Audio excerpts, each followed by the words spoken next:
All right, and you are now live. Okay, perfect. Thank you. All right. Good evening, everyone. Welcome to the meeting for the Environmental Commission, Tuesday, April 14th, I believe. We're going to go ahead and get started with roll call. Kristen Mollet. Laura Murphy. Here. Kira Abraham Pani. Chelsea Tu. Present. Mariana del Valle Prieto Cervantes. Present. Timothy Randazzo. Present. And I'm Lacey. I'm here as chair.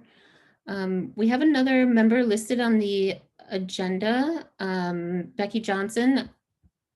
This would be a new member. I'm not sure if she's been sworn in yet or confirmed as another Environmental Commission member. But when or if that happens and she's able to join us, we'll make sure to introduce her to the group. At this time, if there's anyone from the public wishing to address the commission on any item not included in the agenda, you can do so now.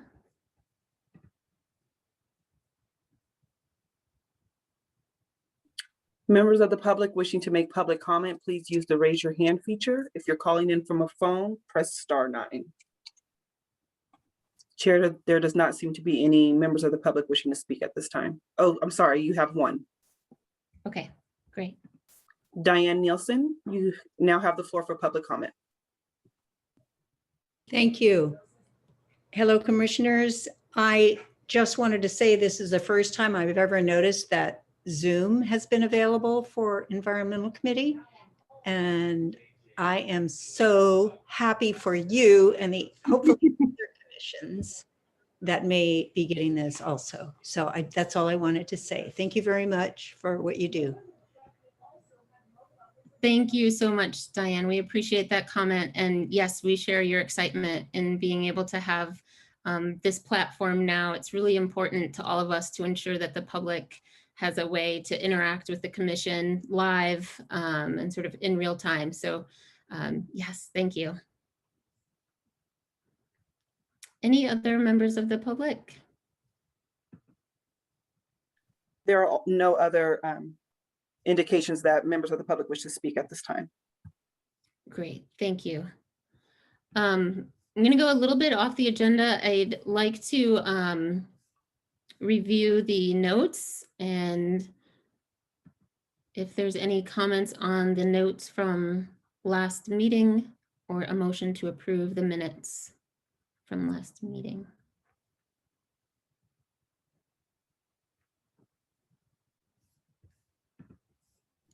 I move to approve the minutes for the meeting on March 9th, 2021. A second. Yes, Beth, I see your hand raised. Is that a comment?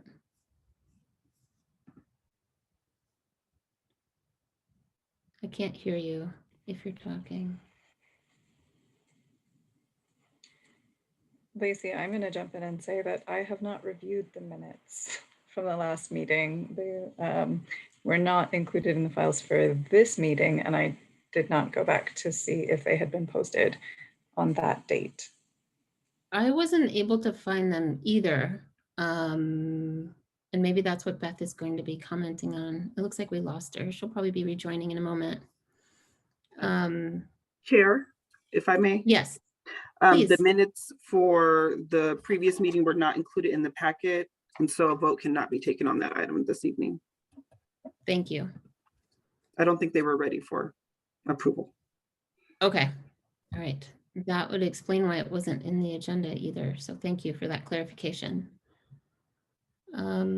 Okay, we'll jump into business items. The first item of business is related to the Priority Impact Prevention Policy, also known as PIP4. I just wanted to touch base on this because we've had some evolution of the of the policy and wanted to bring some of these issues to the attention of the commission in case there was any interest in adjusting the policy at all. Let me go ahead and I'm going to share my screen so I can walk through some of these.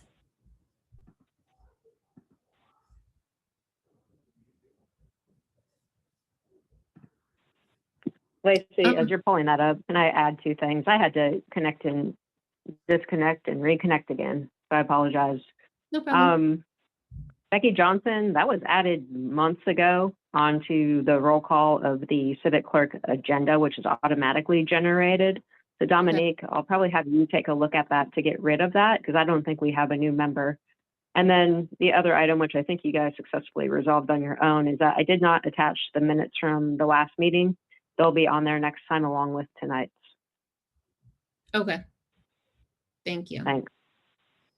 Thanks for that clarification, Beth. Yes. And Dominique, thanks for helping us with the notes or the minutes.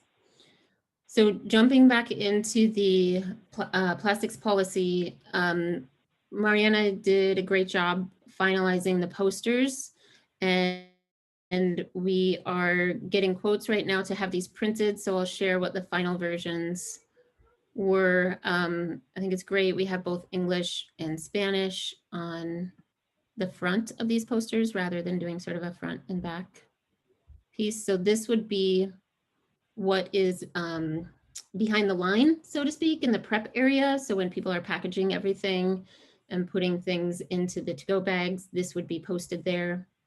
We'll probably laminate these. And then these are the signs that would be placed at the front door or at the point of sale to inform customers that they would have to request these items and that they wouldn't automatically be given. Again, in English and Spanish on the front, which is great. Lacey, And the- apologies to interrupt you, but I don't believe that we are seeing what you and me You're intend to see. Okay, let me see. No, thanks for telling me that. Here we go. Okay, now can you see them? Yes, thank you. Okay, yeah, thanks for telling me. So these are the ones that would be at the point of sale. And then these are the ones that would be behind the line. They're in the prep area. I think you have that backwards, Lacey. Do I? Oh, Right now, we're seeing the front of line. I mean, Okay. the back of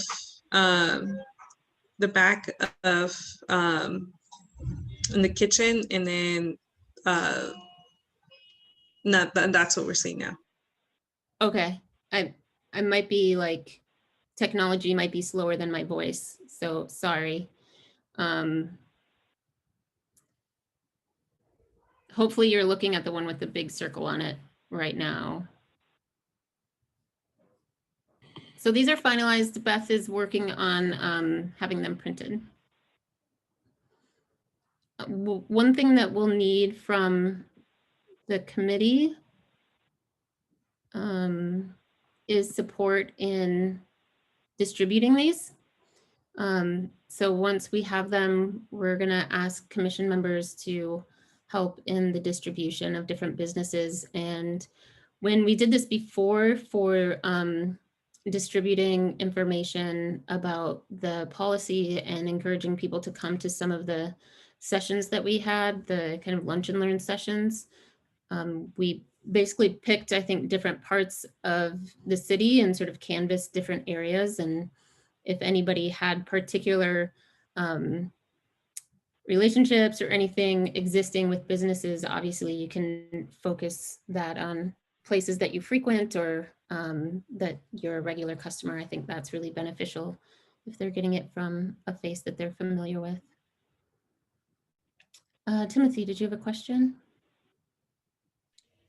Yeah, I had a point of clarification. Was PIP 4 passed, or is this just something separate that we're doing before PIP 4? It's something that would support PIP4, but it's not, the policy hasn't passed. Got it. So it's But not these are part, sort of- it's not a part of PIP 4. Yeah, we wanted to get started on something sooner and wanted to sort of have this voluntary experience for businesses to, you know, become familiar with the idea of having customers request these items. And so these were developed, they were actually started being developed last fall. And then as these things go, it just took a while to get them finalized in a way that we were happy with. Got it. Thank you. Yeah.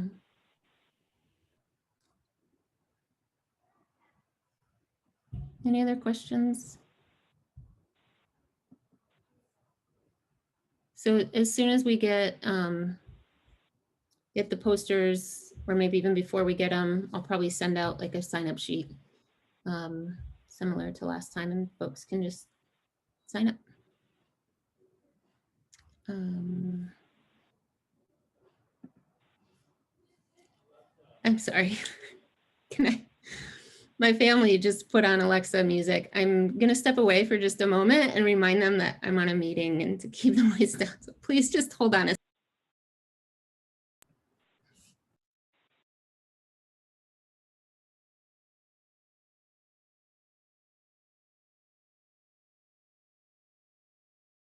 Okay, I'm back. I'm sure you would have really enjoyed the music they were jamming out to, but you know, we'll keep it mellow. So on the regarding back to the policy itself, I did receive a couple of comments and just things for us to consider. One is Mylar balloons and sort of an interest in maybe focusing specifically on additional outreach regarding Mylar balloons. A representative from PG&E reached out and said, you know, they're really interested in trying to take some action on this because they are leading to fires and power outages. So when they heard about our policy through the Monterey Peninsula Chamber of Commerce, they reached out. And we haven't had a chance to connect in person, but I just wanted to share that that's something that has come up regarding this policy. And then the City Council also received a presentation a couple months ago on AB 1383. And there was information within that presentation on the fact that jurisdictions will have to update their regulations to support the collection of compost. And so I've reached out to the representative that gave that presentation to council because I'd like to connect with them and try to ensure that whatever they would need to require for 1383 is also included or addressed, if possible, within the PIP4 policy or the litter ordinance that's sort of connected with the plastics policy. So that's another piece that I just haven't heard back from that rep yet, but if we do, and if it leads to any changes in the policy, you'll all be consulted and brought into that process. Mariana, I didn't know, did you want to talk at all about what Washington did? Okay. Yeah, so Washington just introduced a bill that passed the House. It's a plastics and recycling bill. And one of the things that it has on there, you know, we've been using a lot of the language of available upon request when it comes to some of the utensils and to-go-ware for restaurants. But they actually made, instead of upon request, they made upon customer affirmation. The logic being, you know, if somebody's, if they're ordering from DoorDash, for example, there's not a direct way that they can request. Instead, they will need a way for there to be a button that the customer clicks instead. So that's why they added it to upon customer affirmation to include that that button on applications that do, home deliveries of to-go food. DoorDash did have a little bit of was pushing back and was trying to get exempted from the bill. So that is also kind of giving us a little bit more intel on how DoorDash feels about these types of bills and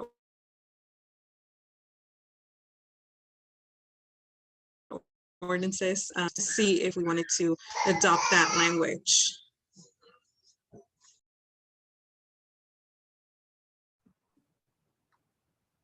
Go ahead, Chelsea. Thank you for that background in the customer affirmation language that is in the Washington bill. I was wondering if it's possible to keep both upon request and just add an or to and then add the clause customer affirmation. So I can see that as, especially as we're going back to eating at the restaurants, that it would be a little bit easier for the restaurant operators and owners to not provide utensils unless people affirmatively requested them. But then, of course, in the instance of online orders, which I'm sure will continue, it does make sense to add the language for people to provide the option of customer affirmation for those instances. But I don't think we need to specify it in the ordinance. Yeah, if we just keep it at upon request or customer affirmation, I think that's good enough. So adding instead of replacing, is what you're suggesting, Chelsea? Okay. Right, like an either or option. Okay. I think Timothy. suggestion is a good one. I agree. Okay. I'm gonna implement, so if everybody knows where their raise the hand feature is, I'm gonna ask us to use that. Just it helps me keep track of speaking order. Go ahead, Timothy. Yeah, thank you for bringing that up. I think that's a more inclusive term to use. It was customer affirmation. I agree with Chelsea that I think we should probably add it instead of substitute. I would also recommend maybe adding a clause talking about what customer affirmation means then, just to explain, the background of it and say that it's for, delivery services to include that option for users. So I would just recommend that we add more information about what it means, just because I've never heard of that phrase before.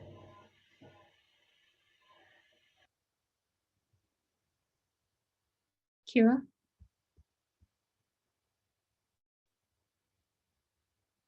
Oh, you're muted. So I am. I agree with all the points being made. I really appreciate, Mariana, that you have flagged this based on the case in, was it Washington?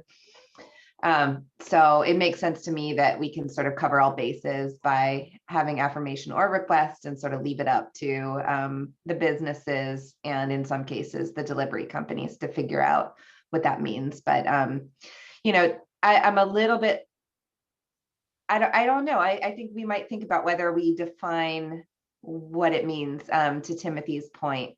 On the one hand, that might help clarify. On the other hand, we might be being more prescriptive than we need to be in the code. Request or affirmation. I mean, I guess I'd be curious what needs defining, like whether that's verbal or in an order. I don't want to go beyond our purview by telling people how to request or affirm that. Maybe it's a definition we add. Request or affirm means.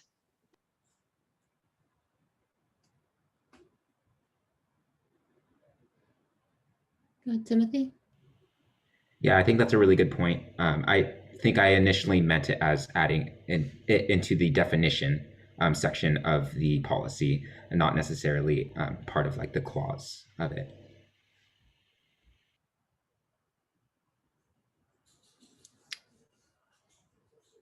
I just had a clarifying question that I want to make sure I'm understanding this. So the upon affirmation was primarily used to encompass the need or the recognized need that delivery services would need some sort of button or piece to include. Okay. So I'm just recalling our last meeting when we had talked about like DoorDash and these food delivery things. And the approach then was to sort of not include anything deliberately about that. I know this isn't like as directly speaking to that, even though it seems to be roundabout getting at that point. Because I think of the point that Kira is kind of making about like, well, that's very prescriptive, and the approach that we had discussed taking at the last meeting was more one of working with DoorDash and those other partners during the implementation and outreach, rather than putting something in the policy about that. So I think what I'm understanding, and correct me if I'm wrong, is that, you know, maybe we are welcome to shift that again. That's totally fine in response to the information that we've learned from sort of precedent that Mariana has researched.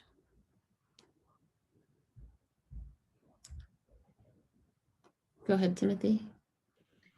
From my understanding from the first time around, we were talking more about the surcharges from their apps.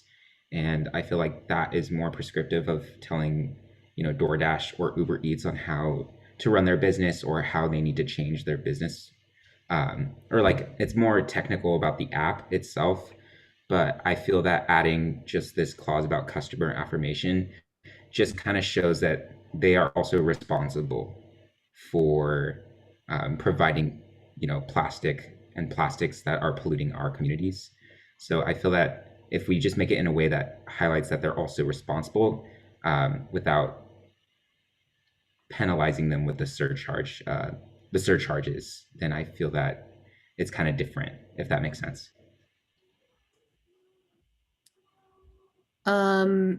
Maybe. I don't remember anything about surcharges at the last meeting. There was a draft. I think there was just a piece in that language. I think we had addressed surcharges as like, that's something that we can recommend council do on their own as sort of a separate act. And maybe that's something we put in the staff report. So there was that. And I think that might be what you're referring to with the surcharges, but there was also a piece. Yeah, I could have been There was remembered. also a piece in the policy. Yeah, I thought the language was relating to the surcharges. I could be wrong. Okay, I'd have to go back and look, but I think it was more about like recognizing them as a link.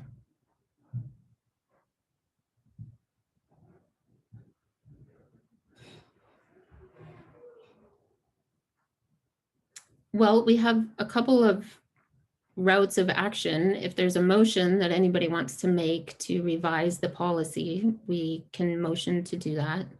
I'm happy to entertain any motions. We can go back as a subcommittee and review the policy and look at the proposed changes. If we do that, we'll have to bring it back to the full committee for review and approval again. And we don't have to do any of those right now. We can wait until we sort of talk through some other elements of the policy. If that would be helpful, because the timeline and when council hears this might have an impact on if we have time to, you know, do another round of revisions. I will move that we revise the code. Sorry, I don't have the exact section in front of me. So I'm working off memory, but I think it was to change on customer request to on customer request or affirmation.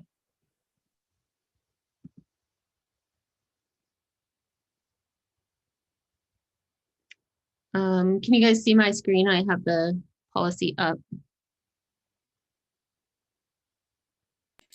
Yes. Okay, so I'm just scrolling.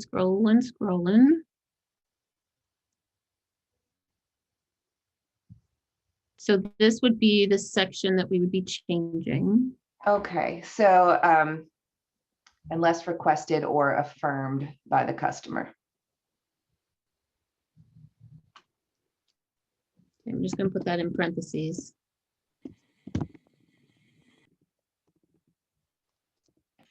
I second that motion.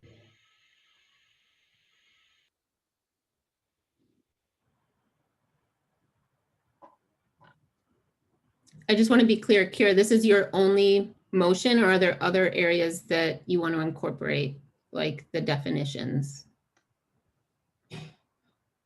I hope I'm not being premature. I am fine with just saying that, but I'm also fine to add a definition if others feel that it's necessary.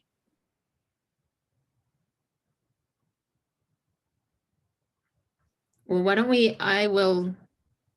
since this motion has been moved and seconded, we'll vote on this motion, and then if anybody has any other motions regarding other aspects of the policy, we can move forward with those. So I'm gonna do a roll call vote.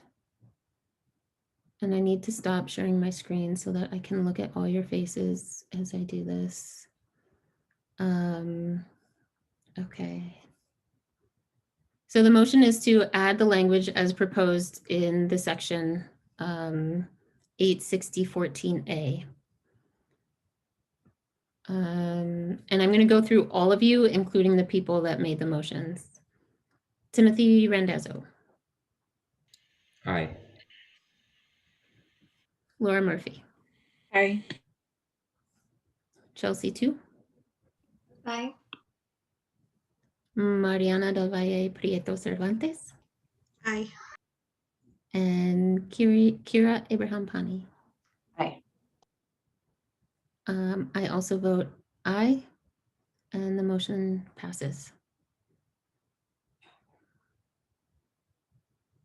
Any other motions regarding this item? I move to add is it like a policy recommendation in the first section about Mylar balloons to restrict the, I guess restrict the distribution of Mylar balloons. Is there any discussion that people would like to have, or is there a second? Is this the section that you're referring to? Yeah.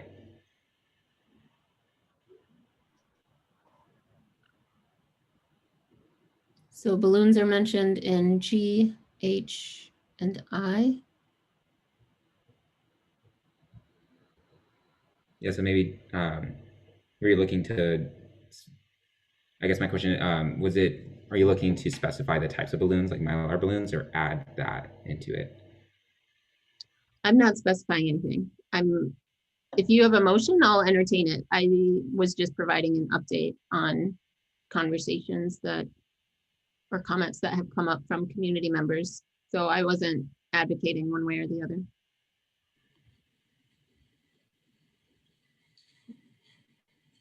Okay, let me just read these again.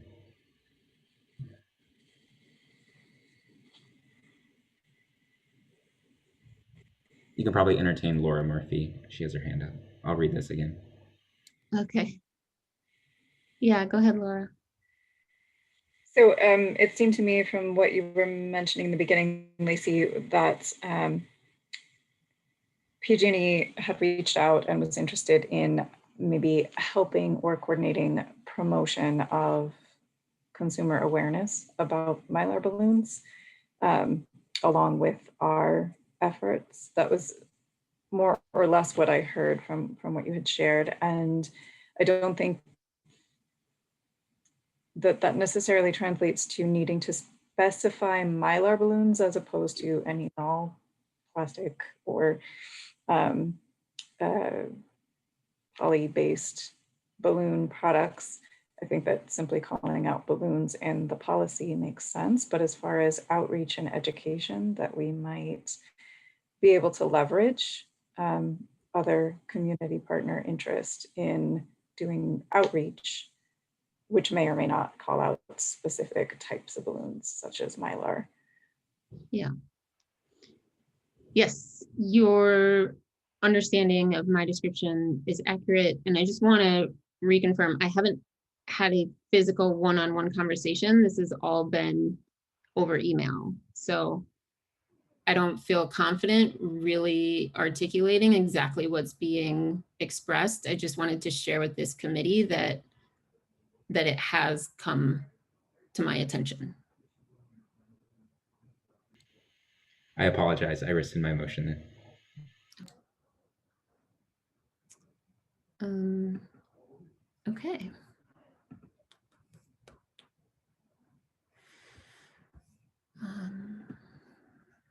The other piece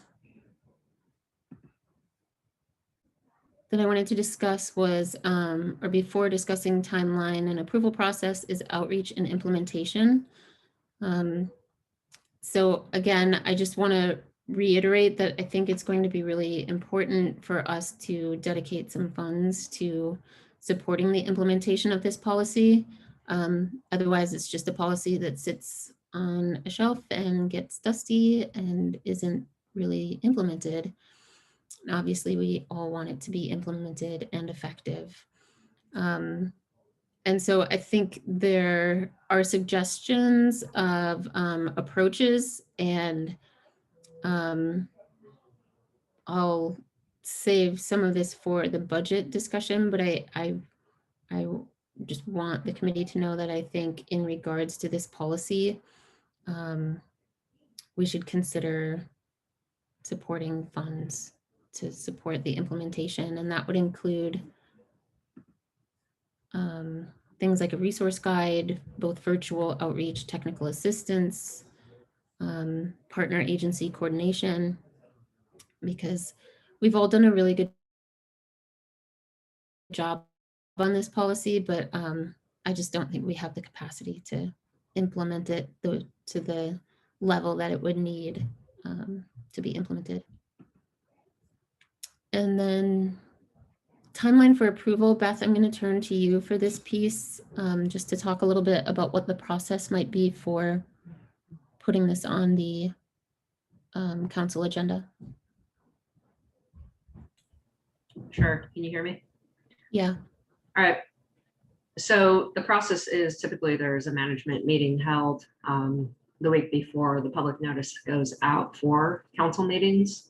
Right now they're holding 2 meetings a month and also doing special meetings, but more so to discuss their objectives that they came up with at essentially their annual work plan type of meeting.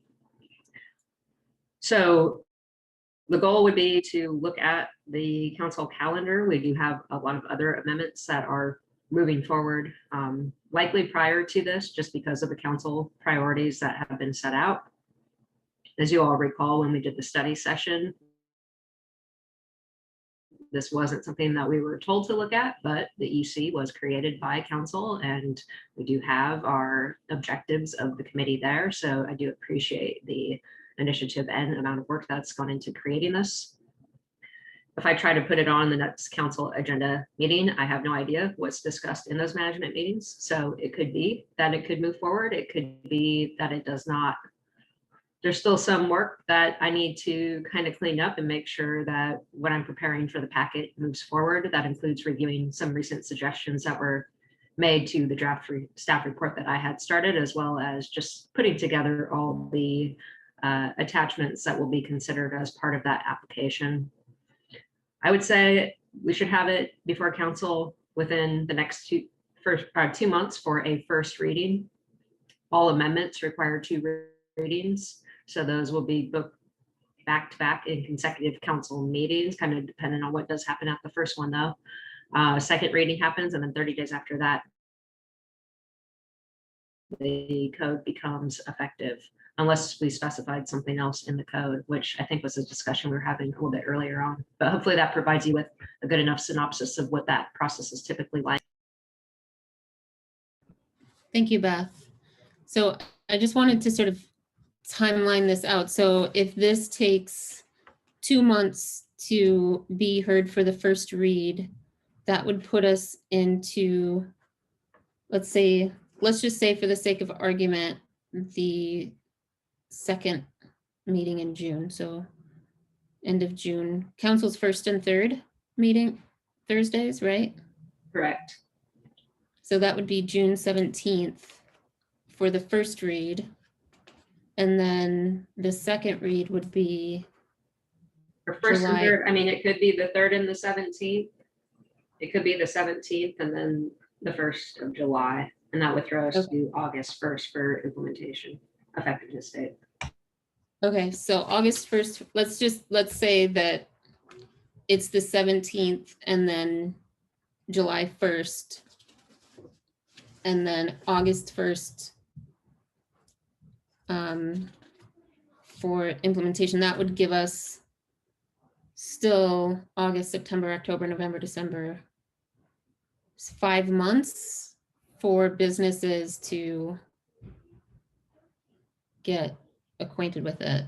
Because are we specifying a different effective date in the ordinance itself, right?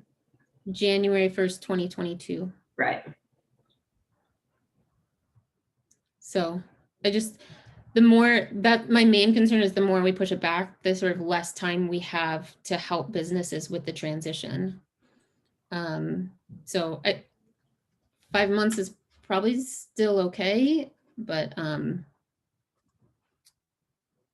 hopefully it doesn't get pushed back anymore. So if there's anything that we can do or I can do as chair to help. I would doubt that it would get pushed back more. It would be my hope that I would have it on earlier than the projection you just ran. But then again, what does hope get you sometimes?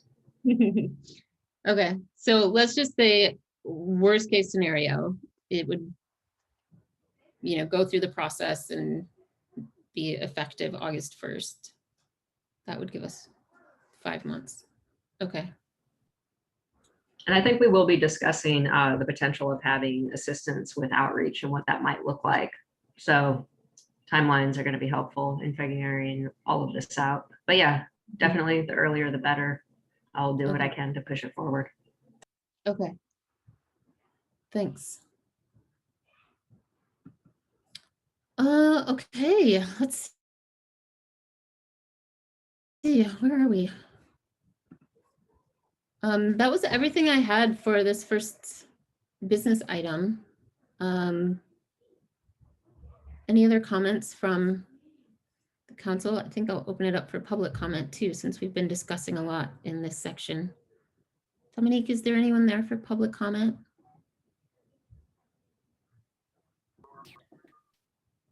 There are no hands raised for public comment at this time. Okay, thanks. Okay, we'll move on to the next business item, which is the budget request proposal. So we're getting close to the end of the fiscal year. I'm not sure what the city's timeline is for all of these items, but I wanted to give our commission an opportunity to do a little bit of initial brainstorming, I guess, around budget considerations and requests. Obviously, we've talked about the PIP4 implementation and communication. And so I think we might want to think about budget requests in terms of like project requests, something like the plastics policy, climate action planning, which we've talked about before, those being sort of separate and unique projects that might have a different funding request process versus our base budget requests. And Beth, correct me if I'm wrong, but historically, the commission has received about $2,500 as a base budget. Last year, we received $500. And I think if we want, we can request, an amount somewhere within that range for the next fiscal year. But I wanted to talk about the budget as a commission, both in terms of specific project requests we might have, as well as base budget requests and what we might be considering using the base budget request, recognizing that having a base budget also allows us to be responsive to things that might come up through the year. So we don't necessarily have to have our base budget request detailed out, item by item. But we should have a general sort of idea of that amount that we'd be requesting. So I listed 2 projects, the PIP4 and the climate. Are there any other projects that people would want to put forward for the commission to consider? Yeah, Chelsea. Yes, I have 2 projects that I want to kind of initially share out and see if, see if they would belong in the EC's budget or as part of the EC's budget. And then also just to also use this opportunity to preview one of the new ideas, which is new, that what we can explain, Timothy and I can explain as part of the Green Recovery Subcommittee later in item 5 for report from Commissioner. So apologies in advance if you're hearing some of this stuff for the first time and there's no context. Hopefully we can provide more of that in the upcoming item. So the first one is something that the Green Economic Recovery Committee has been working on for a while. It's essentially a guide or a poster on how small businesses can get information and costs. Information in particular on recycling and composting in the city of Seaside, as well as how to get financing for any kinds of upgrades for their businesses like HVAC or lights. And so that has been underway for a few months now. So we're getting ready to wrap up that poster, which can be turned into a website or can be uploaded as a link to the city's website to be downloaded by different businesses that are interested. So those are some of the ways that we're thinking about presenting that information. Since there is no, as I understand, currently there's no website or easily accessible flyer that consolidates all of that information I just mentioned in one single place. So my question related to budget is whether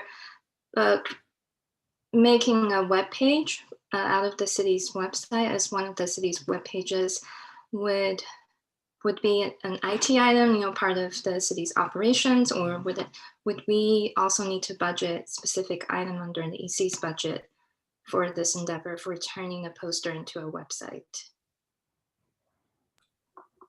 I don't think that would need to be a line item for the EC. That would just be whether or not there were capacity in-house to do it. Okay, great. Then there might not be a budget request for that. Beth, if there's not capacity in-house to do it, would it be a budget request? I'm not sure. Dominique, do you have any experience in dealing with that? Not directly. So that would definitely be something we probably want to revisit coming back to bring back or follow up. It is my understanding, though, that most of what the city has up on the website is maintained in-house, and sometimes it's individual department responsibility. At one point, I do believe there was somebody more in charge of doing it, as well as, updating social media. I don't think that's been happening as much this past year, but I'll ask around and I'll get back to you in email, but I'm pretty certain I was correct in my first educated guess. Okay. Thank you. Yeah, thanks. Chelsea, just a quick question. Did you and/or Timothy consider or look at existing platforms like the Green Business Network to see if what they have, if we could just link to the Green Business Network, or I don't know what that's the only one I know of, but. Yeah, I don't think I've looked at Green Business Network specifically. I've looked at several websites, like PG&E's websites, AMBAC's website, and just kind of try to consolidate different information. But I Mhm. will do that and see if I can mine any more information to add to this poster. And if anybody has additional resources, please feel free to share. Great, yeah. Go ahead, Timothy. Yeah, something separate to this, but there's a potential funding request that would be coming from the Green Economic Recovery Subcommittee regarding a project that we're developing. We'll provide more context later in agenda item 5, but it's basically for a farmers market kind of community fair. So I feel like this would probably be something that we should allocate a budget for. As of amount, that is something that the Green Economic Recovery Subcommittee is still looking into.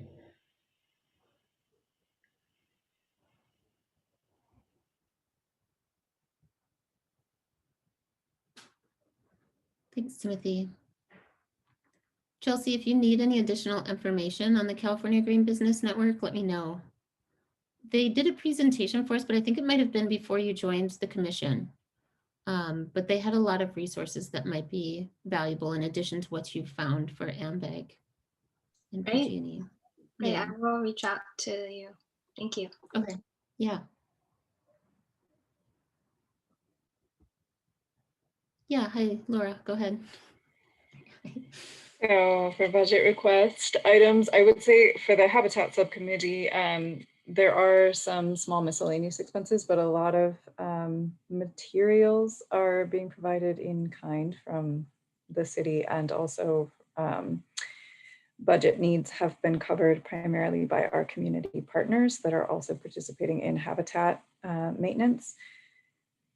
I think that big picture long term, the type of budget needs for further expansion of habitat projects will be beyond the scope of what we could reasonably anticipate achieving as a commission within our annual budget. So that is not progressing aside from grant application coordination. So while it would be nice to have even some miscellaneous funds to provide some kind of a match to support the input, financial input from our community partners, I would say that that wouldn't need to be more than something like $250. So you think that, are you saying that would be part of like the base budget rather than a separate like project budget request? Am I understanding that right? I think that that could come from base budget, yes, because it doesn't need to be a significant amount of funding, and it's not, it's for miscellaneous supply needs as they arise, not for a planned out budgeted project. Okay.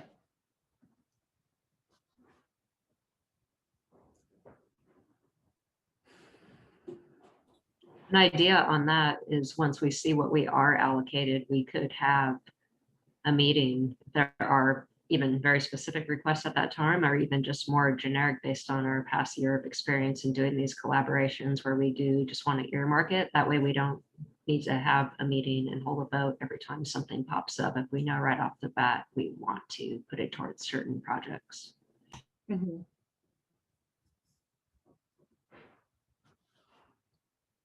Yeah, that might be something too, Chelsea, for your website or flyers about information. You know, if we do find for whatever reason that we do need to spend some money to either add the content to the website or develop the flyers that in print, that would be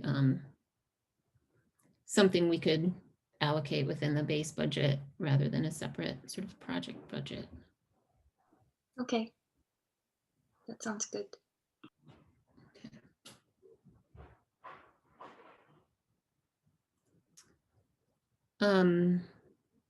Any other thoughts around budget?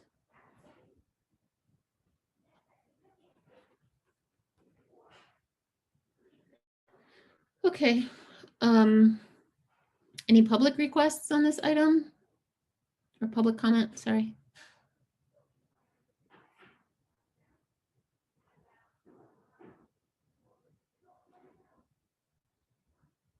Probably not.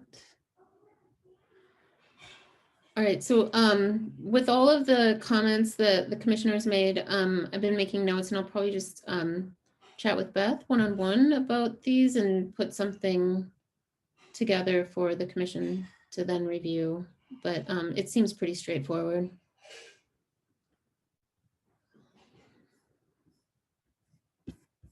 All right. Kira, I think the next item C was your update, right, on SB1?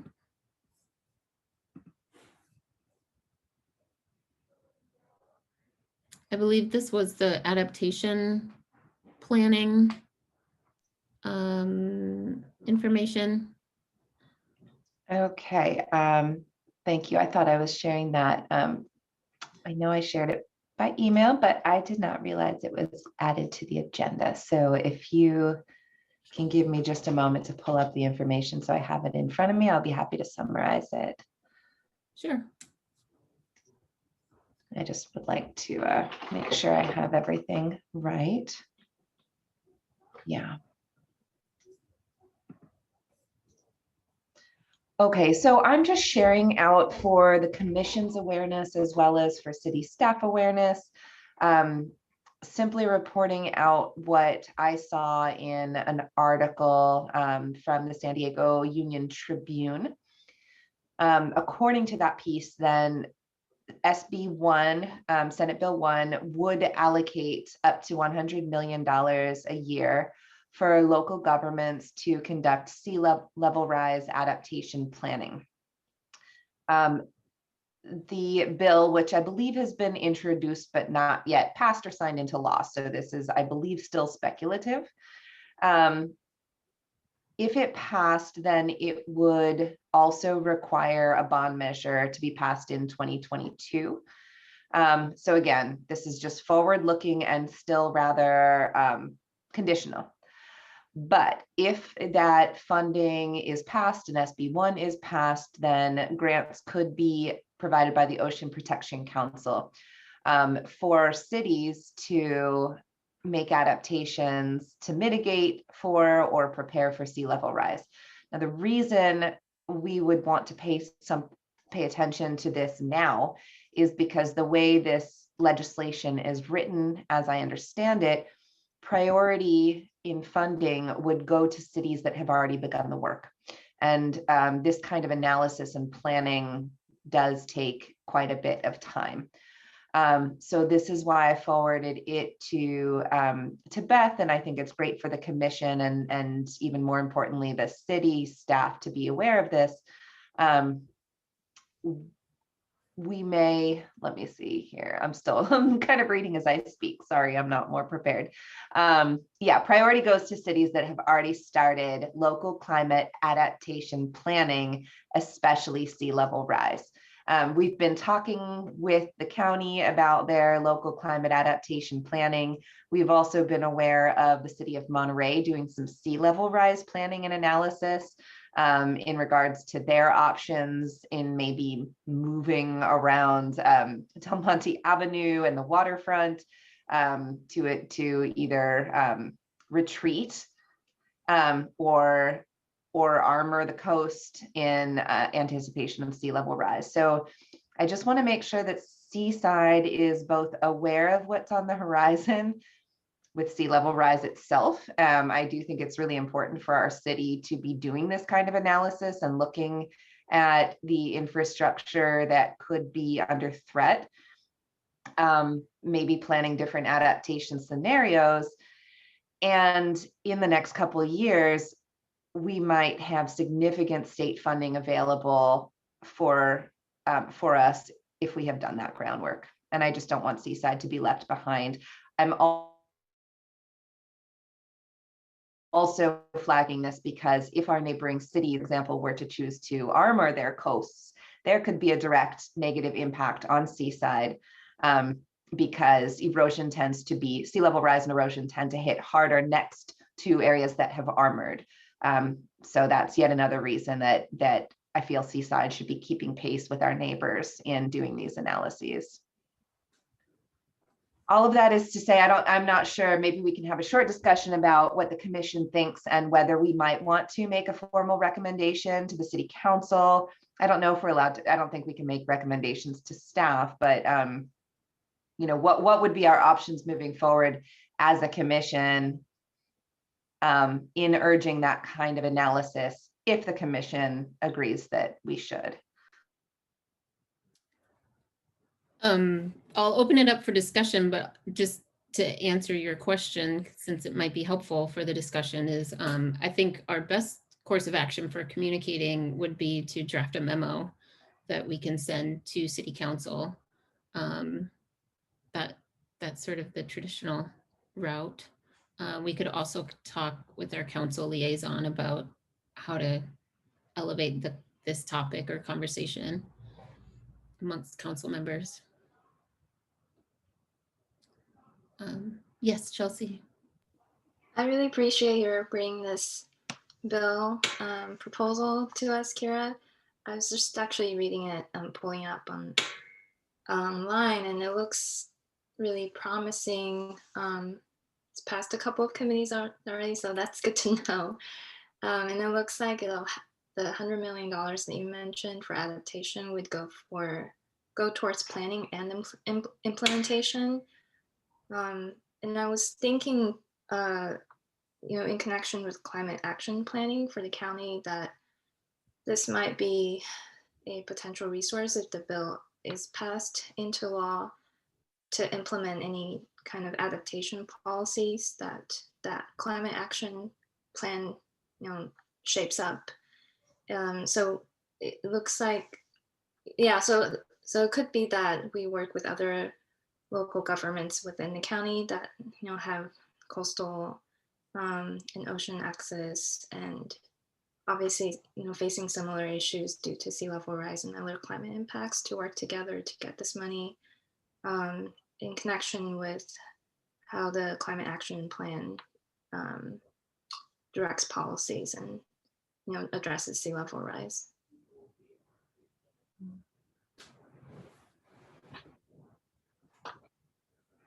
Any other comments?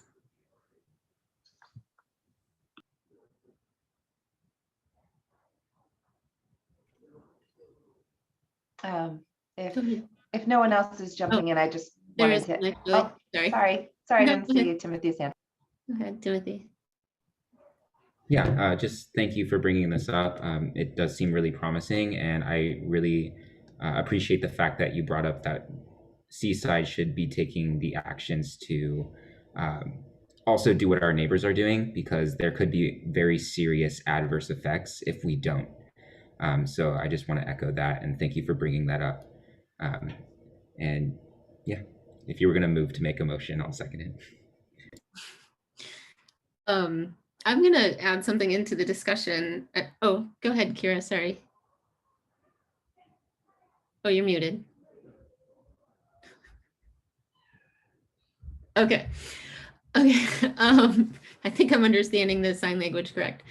I'm going to be somewhat of a cynic, I guess, which I try not to be usually, but my concern is, and it's, yes, I think we absolutely should be thinking about this and addressing this. My concern is that I know the limitations of staff time, and this would, even if we sent a memo to council and they're like, yeah, let's do this, it would still fall on the shoulders of staff. And if we're thinking, like, we haven't even done a climate action plan, right? And that's sort of like a first step. And so I think we should be really aware of what we want to prioritize before we share we go forth too much to council, just because of that workload impact. And you know, it's kind of like, if everything's important, then nothing's important, that can sometimes happen. So I don't know, I just wanted to sort of add that element of constraints. Kira, I think you had your hand up first, and then Timothy. Yeah, Lacey, I think I share your concern that, you know, our staff my understanding is that they are strapped for time and resources, and this is no small kind of project. And I think if my shallow understanding of the bill is accurate, and it may not be, there's a little bit of a catch-22 written into it, because it seems to be saying funding goes to the cities that have already put some funding into this effort, right? And my concern here is that the more resourced coastal communities, the wealthier coastal communities, may have the resources to do this kind of planning and thus have priority for additional state funding. And if those communities do choose something like armoring, it comes directly at the expense of communities like ours that maybe didn't have the resources to do these studies. And so I might be missing something there, but it seems to sort of be a regressive model to fund the cities that have already done the planning. So I think that's one reason that Chelsea's idea really resonates with me, because I think working together as a peninsula, specifically along the coastline, and I do think Marina, is included in that, we could move as a region instead of working against each other as cities. We are all connected as a region economically, and that further down the line, if it does come down to funding, is sort of a stronger proposal, a stronger application anyway, to show that our communities with really diverse and disproportionate resources have come together to work on it. So I like the idea of working with the county on their climate adaptation plan. And maybe we propose that we form some sort of joint effort with coastal cities in the county to specifically address sea level rise and come up with adaptation plans together. Still takes tap time, but maybe it doesn't fall just on Seaside staff. And maybe there's some resources available to fund it, in a shared agreement. Timothy, I saw your hand and then Chelsea's hand. Yeah, I think that's just a really great point, what Kira was saying. And Chelsea, that I think it would be stronger if we work as a region. My original question was more about, I wonder if the climate action plan, if we put funding for a climate action plan, if that could constitute as us doing analysis for our community in regards to that, because I know the climate action plan is very inclusive and we can target different things within it. So I guess my question was if that can also maybe fall in line with this bill's requests or requirements. But that would we'd probably have to do a little bit more digging. Yeah, Chelsea and then Mariana. I was wondering, Kara, you're talking about the provision, it's in the bill talking about priority shall be given to those local governments that have agreed most effectively and urgently to plan for and implement actions to address sea level rise. Okay, yeah. It might just be the lawyer in me, but that sentence just doesn't seem very clear. And since it's in an earlier kind of form, I think that the equity issue that you raised is really important. It's often raised on these really big bonds proposals. So I've seen like in Prop 68 for Parks and Rec, that equity was intentionally built in to set aside prioritize funding for lower income communities or disadvantaged communities. And I don't know if that's part of this bill, but at the very least, it does seem like the sentence I was just reading might need some clarification, and equity, if it's not already embedded in the bill, could probably be. And I don't necessarily have a proposal as to what action the committee could take. One option is to raise those concerns with the bill authors with a simple letter, if that's something that the committee wants to do. I think that's probably like equity issues and like access to resources, probably something that's not unique to Seaside. So it might be raised sooner or later from others as well. So I think it's just up to the appetite of the committee and staff, see if we want to make sure that that language is clarified and that the lower income communities that have less resources can access that money if the bill is actually passed. Mariana? Yeah, I just wanted to say that I agree with, Kira's train of thought. I definitely think we need to be doing something. I don't have a recommendation of what that is, but this is definitely an equity issue and something that's been on my mind since I saw the Monterey plan and how that, those decisions may affect and negatively affect communities like Seaside. So I definitely believe that, we should definitely take some form of action. And I like Timothy's idea when it comes to maybe implement it into our climate actions.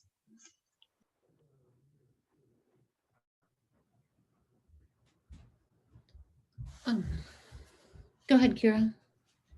Yeah, thanks everybody. I'm hearing 3 potential actions.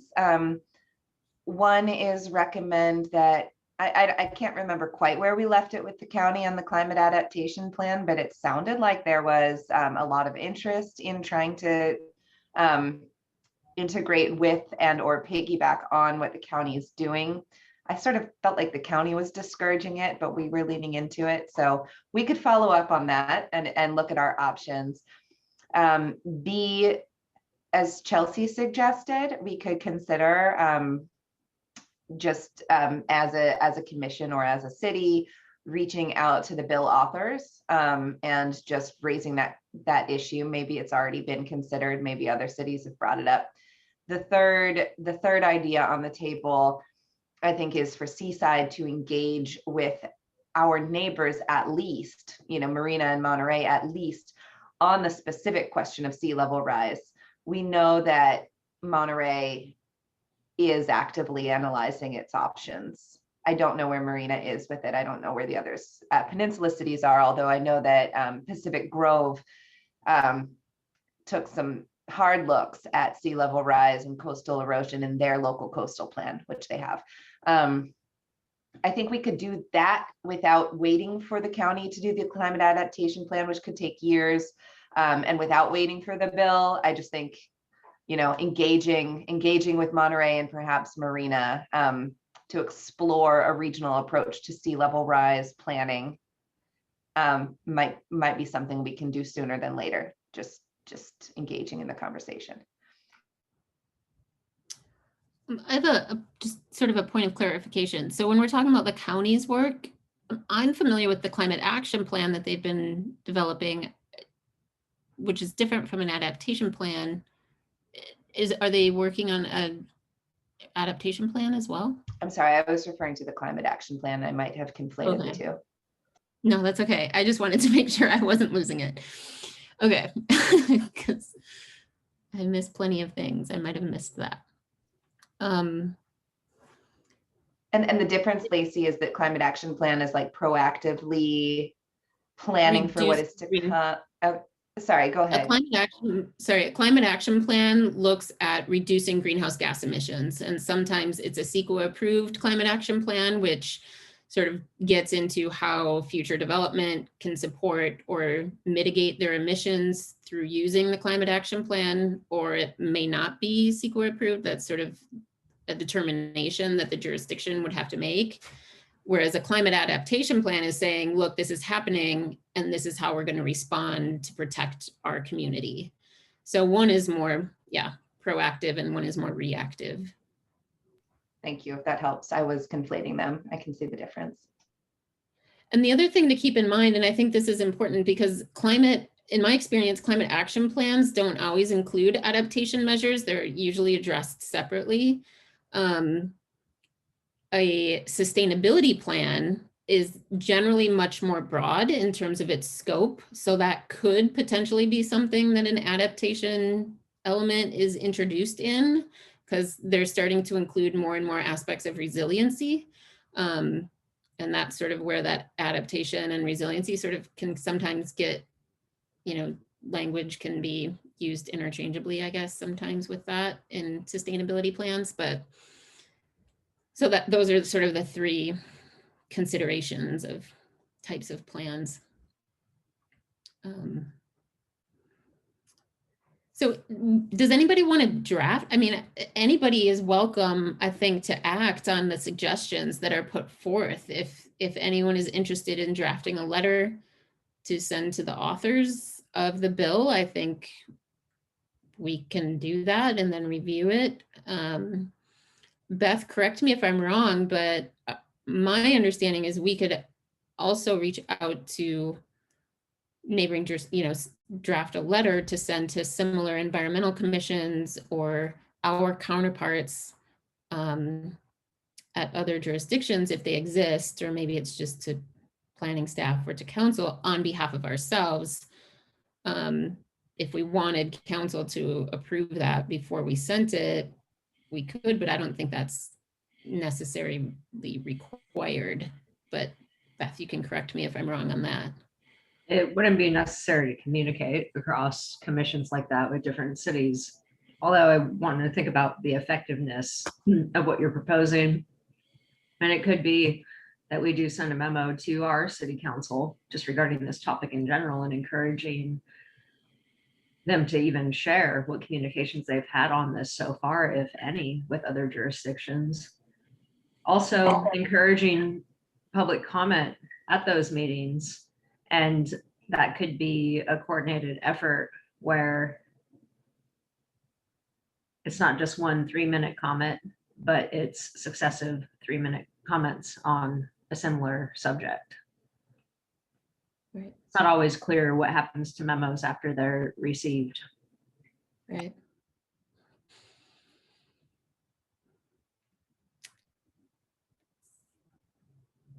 Laura, did you have your hand up? I'm sorry, I might have missed I it. did, and then Beth was starting to address the comment that it was essentially to clarify as far as Kara's suggestion for engaging with other cities, with our neighboring cities, whether we would want that to try to be something done by the Environmental Commission or something that we would try to ask council to direct staff to engage with other city staff to have a discussion more at that level. And so I appreciated Beth's suggestion. And I think that would make more sense to me. We want to encourage this conversation to be happening among the city officials and city staff where the work will ultimately need to happen. So if that starts with a memo and then is followed up by reinforcement from all of us through public comment and or otherwise contacting our council members, I think that would be a good approach.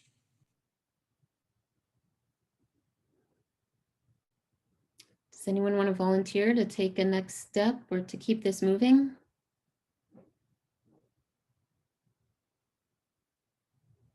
I guess I wonder, is a memo necessary, or if it's possible for us to kind of do this idea scoping and sharing with council through comments? I also think we have a first step to potentially with Councilmember Campbell, who is our council liaison. So we could get guidance even on the approach from him.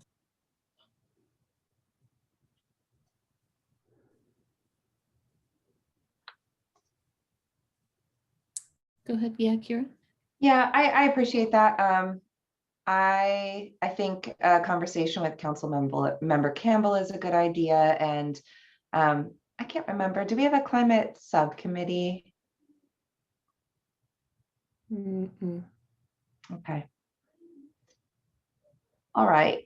Yeah, maybe it's a conversation with Campbell then. I agree with Chelsea that a memo feels like we're jumping straight to a formal recommendation before we've done sort of the scoping and info gathering that we need to do. Like I personally don't know what efforts might be happening in Marina or where the Monterey effort stands or who on staff might be coordinating with somebody on these issues. So that's the first step to, find out what's already happening before we can really figure out our value add as a commission. That said, yeah, I do just feel a certain level of mild urgency in the impending doom way that climate change makes me always feel, it's urgent. It doesn't have to happen tomorrow, but it really has to happen. If Seaside is not looking at this, I think, Beth, you had suggested that nobody is looking at this in the city, then there is sort of a long-term concern that I have that Seaside could find ourselves in a really disadvantageous situation as time goes on. So all of that is to say, sure, let's talk to Campbell and Beth. I don't know if you can gather up any other info, like do we have any staff resources that can at least give us a sense of the state of play right now? The only resource that I remember having that might have done everything from south of here to north of here is AMBAG had some projection maps done, and that would be helpful to see, and that could probably scare us a bit into being more active. So I'll reach out to AMBAG. I think it was Emery who also gave us a presentation on climate action plan, who had a meeting on that a couple of years ago now. So there were all cities represented at that meeting, like have action. Kira, did you want to reach out to Jason? Sure, I'll be happy to do that. Mariana, I saw your hand up. Yeah, I'll be happy to help with the efforts. So Kira, if you want to include me, I'd be happy to. I'm not the best writer, so there's that. That's okay. I would just ask him for some time on the phone. So I'd love to have you in that conversation, Mariana. I think Councilmember Arrazola might have also been involved in some climate efforts. I don't know much about that, but if it's appropriate to talk to him as well. I think so. Yeah.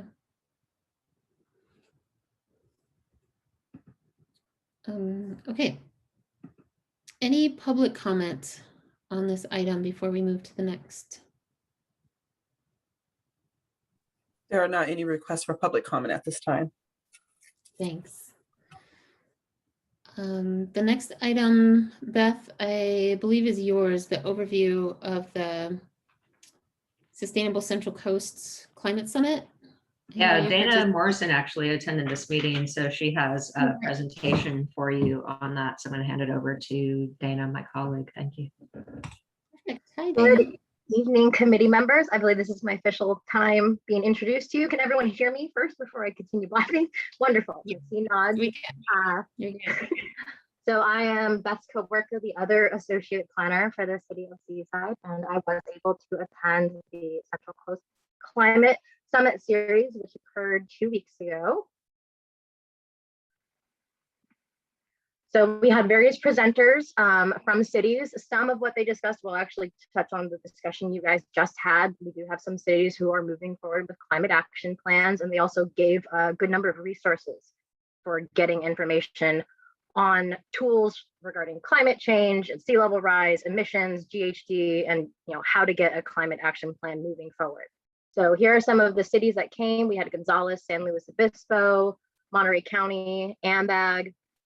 The goal of the summit was to help establish just and equitable solutions to the challenges of global climate emergency by engaging and supporting local community leaders to develop implementable, actionable plans. So their major topics were climate action plans, creation, adoption, and implementation, and then a summary of what other jurisdictions are doing, climate action trailblazers. And then we had a breakout room discussions where the key part of our discussion was actually discussing having a regional climate action plan to hopefully take the burden off of smaller cities like Seaside. So just a quick highlight on some of the cities. San Luis Obispo, they do have a climate action plan in process. The climate action for community recovery was approved by their council in August of last year. They do aim to be carbon neutral by 2035.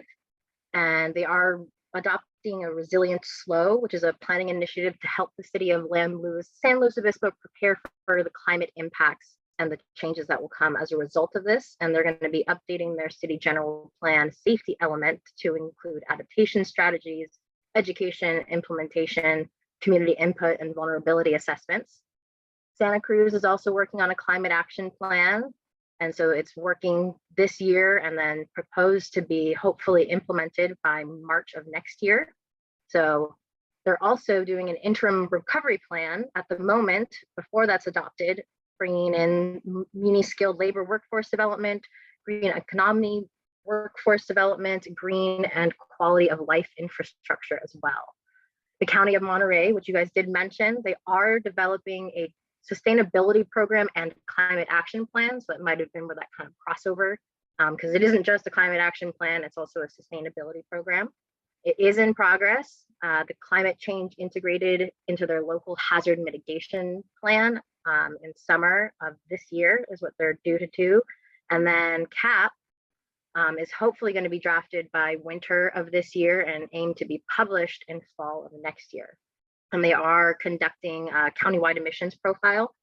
So for the whole county, so interesting to see where that's going. Agricultural emissions make up 30% of the pie. So City of Watsonville, they are creating a cost and time efficient climate action plan. 2030 climate action plan and adaptation plan includes wetlands restoration grant, urban green planning, local hazard mitigation plans, and environmental justice. So their big points we're saying, leverage existing plans, departments, and staff, be bold and ambitious. And it's about people, not numbers, changing the culture and norms and minds, and really engaging the community, because if the community is not behind a CAP plan, it's not going to move forward.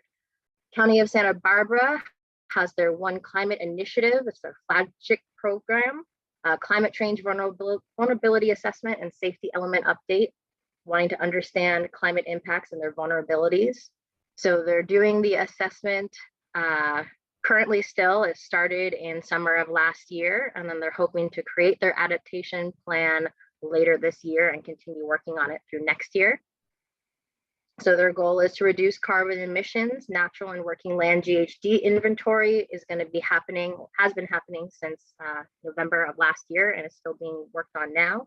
And then they're also working on an active transportation plan, increasing safety and comfort for biking and walking to encourage people to get out of their cars. And then Gonzales, they've adopted a G3 initiative guiding principles, community-wide outreach, so focusing on environmental responsibility. They've done various climate action plans and updates to their sustainable community initiatives, ban on single-use plastics, no straw campaigns, school district recycling programs, solar-only ordinances, and they also offer recycling and sustainability services from the city's sustainability consultants to all businesses within Gonzales at no charge. They have their economic vitality to diversify and grow, partnered and incentivized businesses to do things such as wind turbines, recycling audits, and then social equity. Educated, provide context and relevancy for all city residents. They are the first city in the Tri-County area to adopt a health element to their general plan. So regarding climate action plans, they kind of laid out a roadmap for getting a climate action plan started. The key thing to start, GHG emissions, calculating those out. They did provide a number of California or a number of toolkits to go for doing climate action plan modeling and climate strategies. So coolcalifornia.org.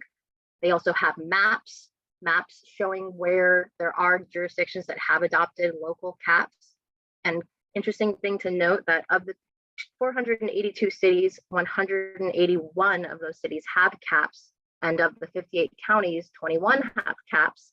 And this covers 64% of the population of California. So even though we don't have that in general, we are moving as a state towards actually implementing caps. So the steps, to completing completed GHG inventory, conduct a business as usual forecast and adjust the business as usual forecast to account for statewide mandates, identify GHG emission reductions still required to meet those GHG targets, draft the GHG reduction measures, especially pointing out costs and funding, conducting public engagements to identify the needs of the community, and then finalizing the GHG reduction measures. And each measure includes specific implementation and monitoring requirements, create the draft and receive public comments. The plan will be qualified as a plan to reduce greenhouse gas emissions under CEQA, obtain a CEQA certification, and then hopefully adopt the cap. And then from then on, continue monitoring the strategies and adjust their approach, because what you were planning to do doesn't always work out.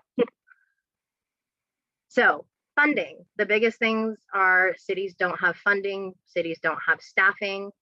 The climate action plan acts as a baseline to get climate funding. You know, is there community priority for it? Is there political will?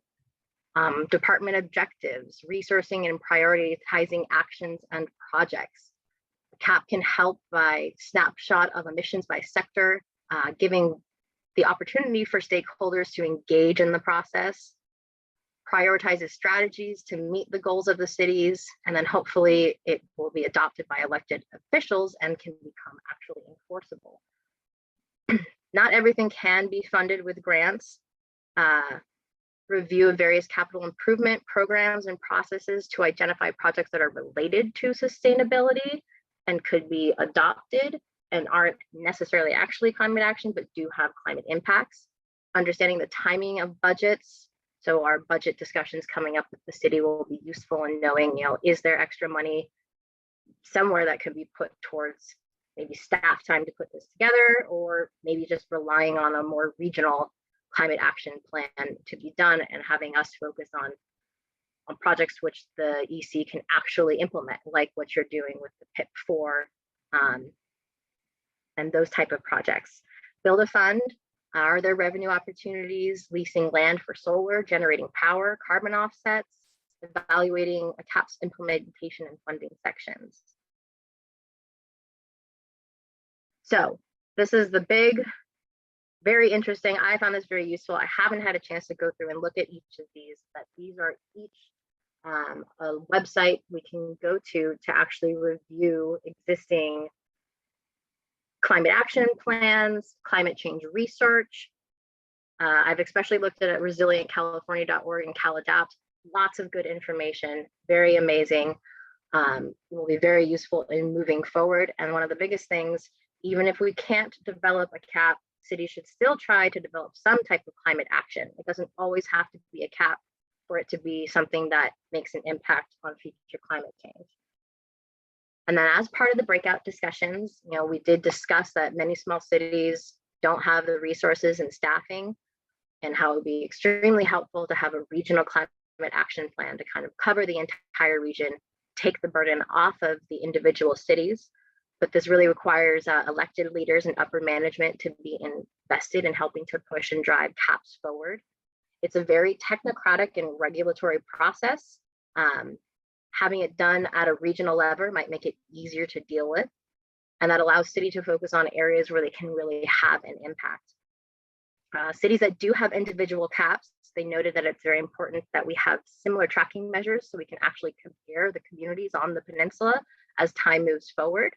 So that regional collaboration, you aren't the only ones who want to do that. Lots of other cities are interested in getting together and having a more regional look at climate change rather than having it be each individual city.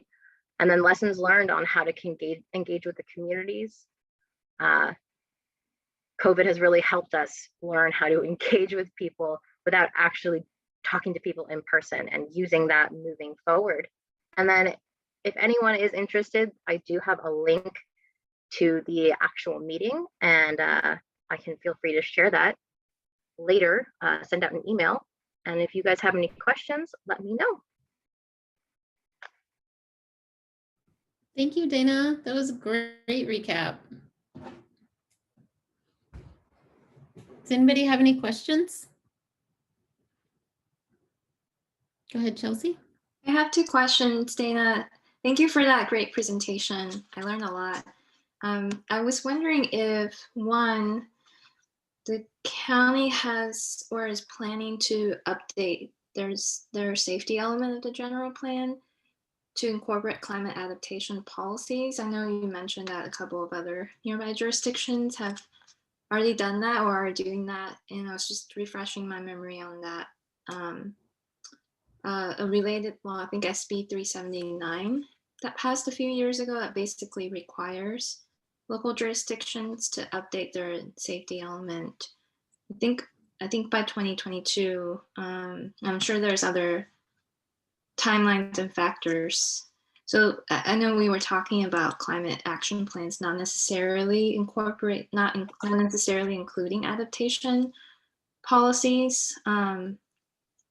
Although it looks like, I guess, the Monterey County region is thinking about doing like a more comprehensive sustainability program anyway. But it reminded all of these conversations reminded me about SB 379. So getting adaptation policies or a plan in place through the safety element update in the general plan. So I'm not sure if their local hazard mitigation plan is part of their safety element. So I do know that they're implementing climate change into their local hazard mitigation plan. And I just don't know if that's their safety element or not. Yeah, it looks like from my quick read that if you have a local hazard management plan already, then your timeline, I guess, a local jurisdiction to update your safety element to include climate adaptation policies is by 2022. And I think if you didn't have something like that already, then the timeline was earlier. I'm correct in that. So yeah, I was just curious if that conversation came up in the summit. No, not that I heard directly.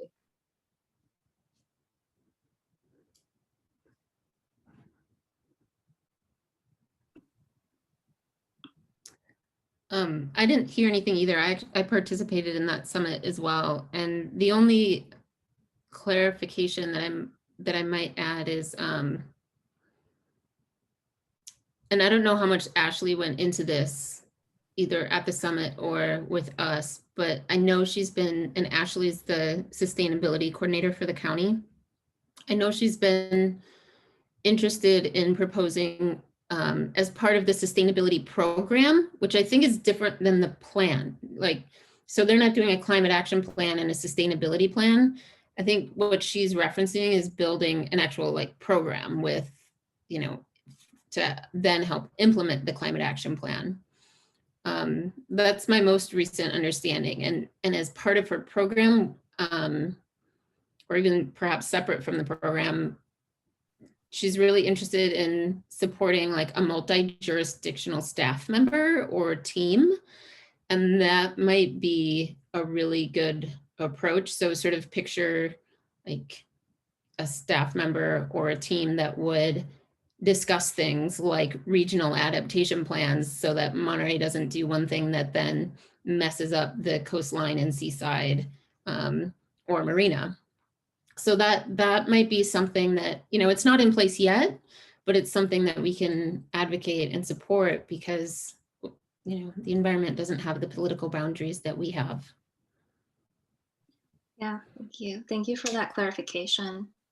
And yeah, my apologies. This is probably a testament to not reading and talking at the same time. I was just looking at the requirements of 379, SB 379 again. So I think it's that if you already have a local hazard mitigation plan, then upon the next update of that plan, then you should incorporate adaptation policies. And if you don't have an existing local hazard mitigation plan, then you need to update that safety element to incorporate adaptation policies by 2022. So yeah, I just wanted to correct myself on that. And I'm curious to hear more. It sounds like from different conversations we're having, we're all interested in exploring how we can best use different staff and volunteer time and commissioners and council time throughout the region to see if we can work together to create some kind of adaptation process and pool our resources. The second question I have is related on capacity. So I saw the Civic Spark link that you mentioned in your presentation, Dana. I can't remember if this came up already, but I was wondering if the city city staff are thinking about getting like added capacity through that program with support from an intern that could potentially work with the city on this topic. I think Dominique might be better able to answer that question. I'm not sure regarding our internships. I'm sorry, can you repeat the question for me? Yeah, I saw in Dana's presentation slides this like Civic Spark program, which as I understand is kind of like a practicum or internship where students work with local governments to support them on climate related work, but don't know too much about that or the process. So I was just wondering if anyone on the staff side have talked about it and that could support capacity needs. I have not heard any conversation in regards to the program, but also I'm only 3 weeks in, so there's probably a lot that I haven't heard. So, but I'll definitely take note of it, and we can, figure out where we need to go next or what we need to do, or what's the best way for us to be able to engage with the program and, what the next steps might be. Thank you. Thanks, Chelsea. Any other comments or questions for Dana?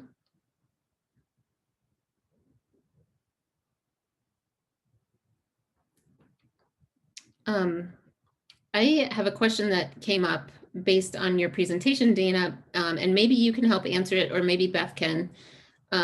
What is the status of our general plan? Because if we're not done with that, is there still an opportunity to incorporate some of these elements? I mean, I know how difficult general plans can be to go through the approval process, but I feel like we did a lot of work as a community probably over a year ago now, but I haven't heard anything about I'll take a it. try at that one first, Dana, and you can follow up with anything.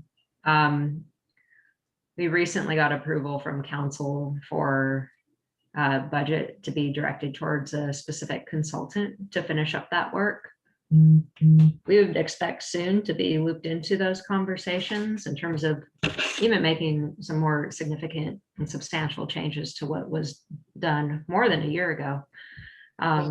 So yeah, we'll try to push for inclusion on that and see what we can incorporate regarding what we just covered.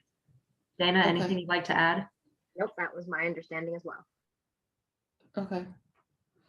And then my other question is related to the comment that you presented, Dana, about, we don't have to wait for a climate action plan, or we don't necessarily even need a climate action plan to start taking measurable actions to address greenhouse gas emissions reductions. And one of the things that has come up where I forwarded this to you, Beth, and we sort of talked about it. I think you asked around internally, but for the rest of the commission, just to bring you up to speed, the Monterey Bay, they changed their name, the Central Coast Community Energy, the 3CE, they have grants to help support staff to develop electrification ordinances. And I don't believe we have anything currently about electrification. I know it hasn't been incorporated in campus town development, but do you have any updates on that, Beth? And is that something that we would want to, if it hasn't been developed, that we would want to think about putting some resources and maybe pursuing that 3CE grant? Yeah, when we first discussed it, I emailed the building official and did not hear anything back. I included the amount for the grant, which I think was $15,000, which you would think would more than cover a simple code update. I think it'd be a little bit more simple, even what we worked on for PIP4. Mm-hmm. I resent that email probably in the last 2 weeks as well, and still didn't get anything. So maybe that's something I'll reach out and discuss with Jason Campbell and see how that can be pushed to the front of more awareness on the for members of the council. Okay, thank you. Okay, that was all I had. Any other questions? Like, I'll just open it up to the commission once more. If any questions or comments? Okay. I think we need to talk to the county again too. Talk to Ashley. Any comments from the public on this item? There are no members of the public wishing to speak at this time. Thank you. All right, we will move on to reports from commissioners. Any reports from commissioners? Chelsea, did you want to bring up the event now? Yeah, I would love to. And Timothy, please feel free to supplement. So last year when we set out to create the work plan for the EC, we created a subcommittee. I think it's called the Green Economic Recovery Subcommittee, and I joined that committee. I'm very happy that Timothy's joined that committee or subcommittee recently. And so I mentioned, I think I discussed all I needed on the, I think I discussed all I needed on the poster for it to help small businesses access composting, recycling, and energy efficiency information. So that's, I think project number 1 under that subcommittee that's still underway. And then Timothy and I recently talked about a new idea on City of Seaside hosting essentially a farmers market community fair idea. And as I understand from Beth, I think the city's attempted some sort of farmers market in the past, and I don't know too much about it, so that could be something we could learn from. Of course, people probably know and have been to the City of Monterey's farmers market that was happening every Tuesday evening. And I think it's been suspended because of COVID, but that one's definitely very long-standing. So for folks who haven't been there, it's our idea is very similar to what the City of Monterey is doing, where local produce vendors, food vendors, and arts or other small businesses can set up tiny shops essentially, and so that we can have a marketplace to promote those local and small businesses and art vendors. That would be the primary objective. And I think especially in the context of COVID, where a lot of small businesses have suffered and are struggling to make ends meet, and then with the hopes of coming back in person so we can all gather together again, hopefully post-COVID, sometime later in the year, we think that this is a good opportunity and a good time to explore this kind of seaside farmers market and community fair idea. So there's definitely more details that we're exploring and researching with Beth and Lacey, and there's a lot that needs to happen before it can materialize, but just wanted to share this idea to see if you have initial questions, initial feedback or response, and if you're excited or concerned about it, love to hear any feedback you have. And if you have any additional things you wanted to add, Timothy, please feel free to go ahead.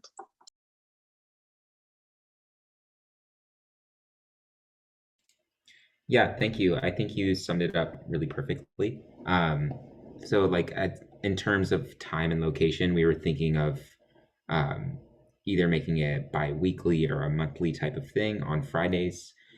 We were shooting to kind of start in August of this year. But again, we still have a lot of preliminary planning that we have to do. A few locations that we were thinking of was on Broadway Street between Terrence and Terrence and San Lucas Street. So either somewhere on Broadway where we'd like close off the street, or just in the City Hall parking lot. That's something that Beth brought up. So we're still just kind of brainstorming something. Maybe the City Hall parking lot one could be in conjunction with Laguna Grande Park. And then I was just looking through the Marinas Farmers Market, and they're set up through Everyone's Harvest. And Everyone's Harvest is a 501c3 organization, and they have farmers markets in Pacific Grove and Marina.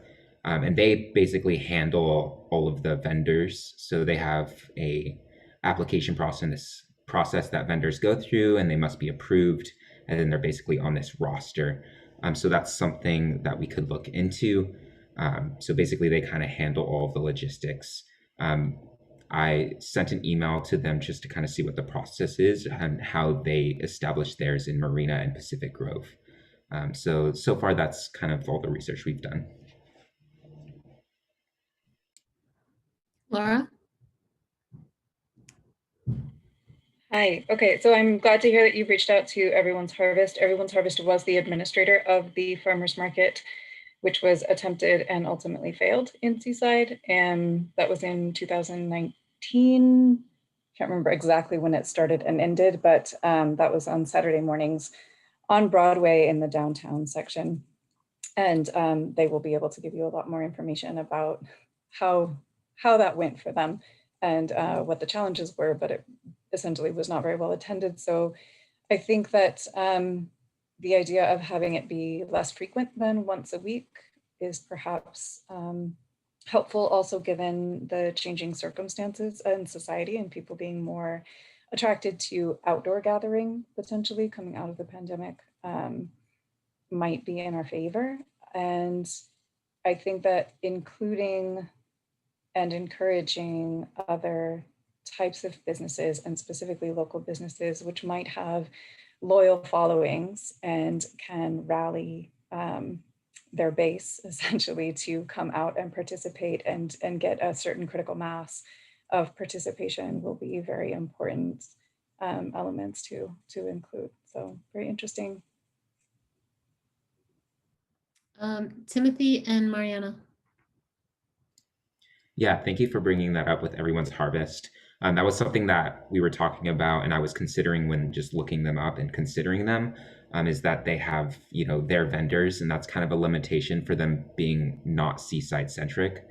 So we were looking to encourage more seaside businesses, and trying to do the outreach to our local businesses along with other non-ag vendors and other art vendors, to kind of promote all types of businesses within Seaside.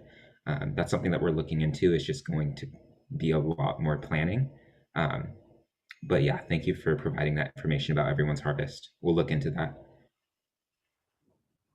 Mariana, then Laura. Apologies, you might hear my little ones in the background here. What was I gonna say? We were in conversations with Everyone's Harvest at one point before they stopped doing the farmers market on Broadway. And one of the things that they look for is vendors that are providing healthier options when it comes to food, like vegetables and fresh vegetables and fruits. I just kind of want to give you a heads up on that. That was one of the things, because I brought up that idea of like seeing if some of our different small businesses, mom and pop shops, could be partake in that. And that was something that there was a little bit of hesitancy in.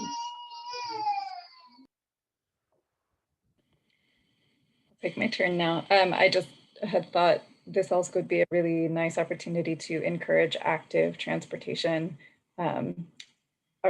focused around an event like this, encouraging people to walk and bike, and really consider that in your potential siting of an event like this.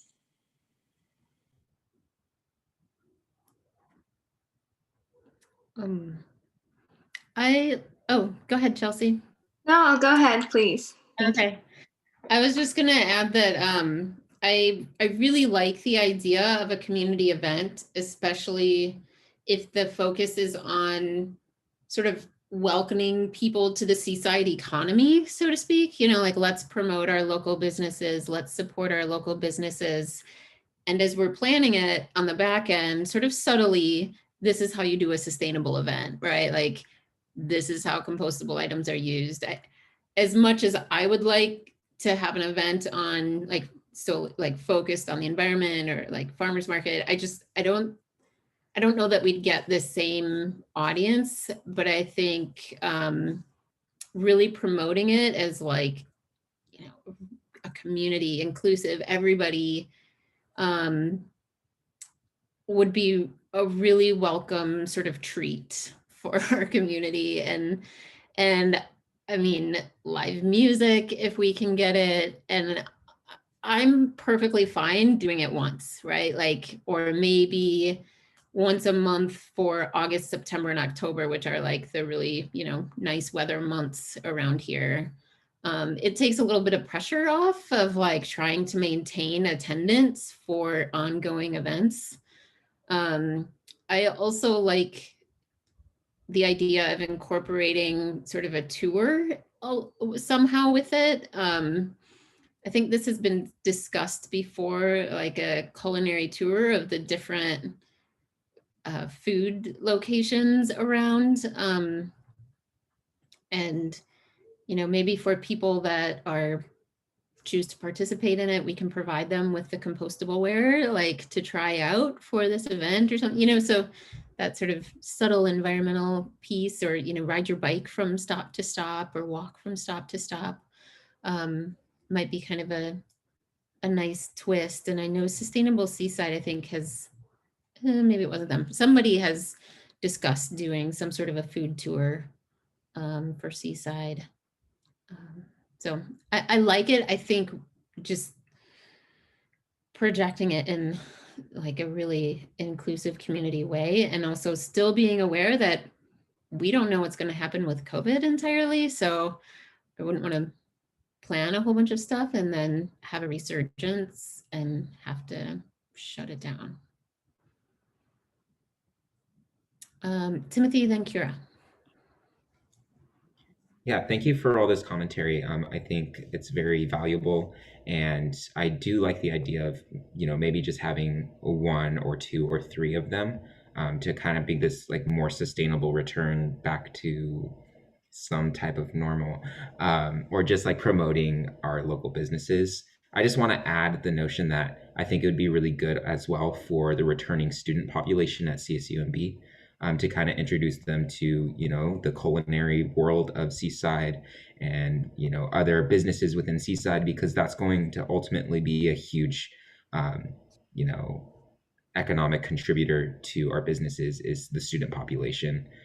So maybe trying to cater to that as well. Yeah, that's a good point.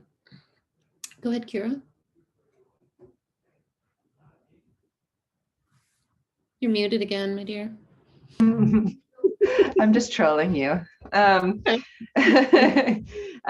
Yeah, thank you. I'm just thinking back anecdotally on the Seaside events that I've attended and what I've seen. Tree lighting ceremony and the holiday celebration on City Hall lawn, like throngs of people, blues in the park, big crowds. I know there was a third one at the tip of my tongue. Oh, the fireworks up at Bayonet and Black Horse a few years ago. Massive amounts of people. And then Farmers Market 2019. Just feeling so, you know, so wanting to see that thriving, and it just wasn't. And I know that other people, I think Mariana and Lacey, or maybe it was Laura, were part of the conversations looking at, you know, whether it was the chicken or the egg, not enough vendors didn't bring enough people, or not enough people didn't bring enough vendors, whatever it was, it didn't work out. So I'm sorry if I missed some context around this, but I think launching a new and unfamiliar event might be biting off a little more than we can chew as a commission.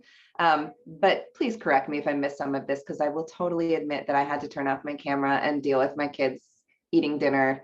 I just had to step away. So, but the people who are planning those really successful events, I don't know who they are or what magic they're doing, but what if we connected with them and offered to bring some funding and some energy to make those events super sustainable and add a little bit of programming to the events that might be happening this summer, to build on Lacey's idea that it's just something fun. It's not like come out to learn about climate change. You know, people aren't going to bring their kids out for that. Or I'm just thinking of the downer topics that can make environmental themed events kind of less exciting for families. And yeah, just make it like the most sustainable Blues in the Park we've ever seen. Make it a partnership, and then we could maybe have a booth or more programming or some vendors that have a special green, you know, Environmental Commission seal or something, and just build on what's already working. The other event that I would add is that car show. Remember that car show that moved from like Monterey? That was Crazy Town.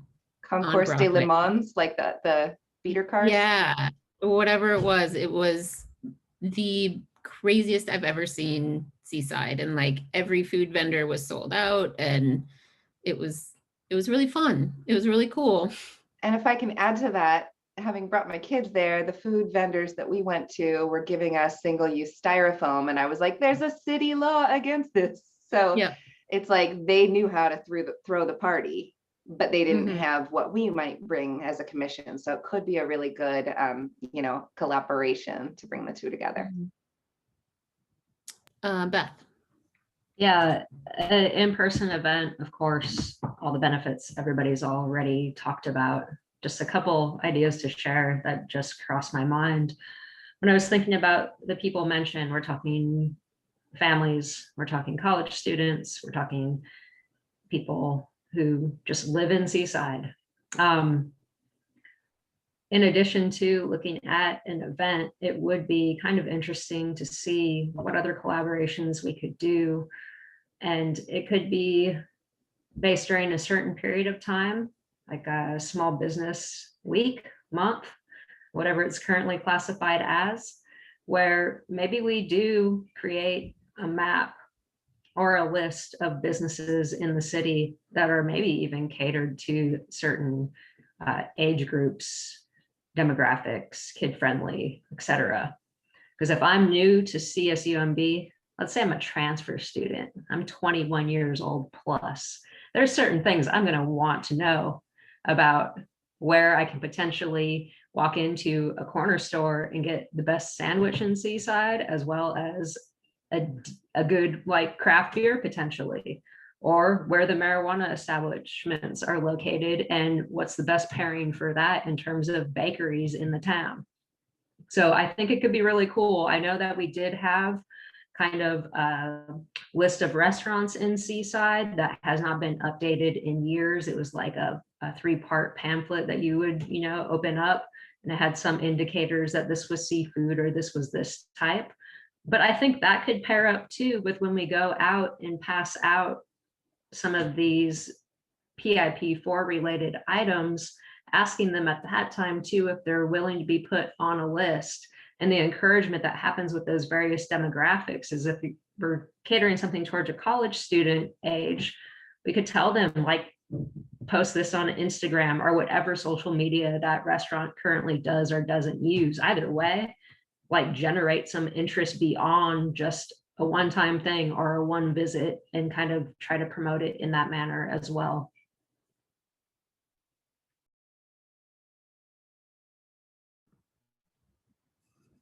Plenty of feedback for you all.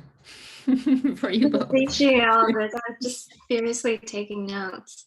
I really appreciate the different comments on a pilot that could be independent or building on an existing event that may be suspended now, but will hopefully come back soon. So I think if we piggyback it off of another event, we'll have to do some research on whether those are coming back. I probably hesitate to piggyback a farmer's market event off of a car show. But other popular things that make more sense together, I guess in my mind, I'm totally happy to explore potentially having a season-based market and community fair also sounds really great. Yeah, I also loved your comment, Laura, about promoting active transportation. So hopefully we can find a centrally located place that a lot of people can get to easily. I was thinking kind of outside of the box about giving people like $1, artificial dollar on if they bring their bikes or if they walk. But of course, like the issue of enforceability is kind of the question there. But I'd love to find a way to promote more like walking and biking to and from the event, assuming it's accessible to a lot of people. And Timothy and I were also thinking about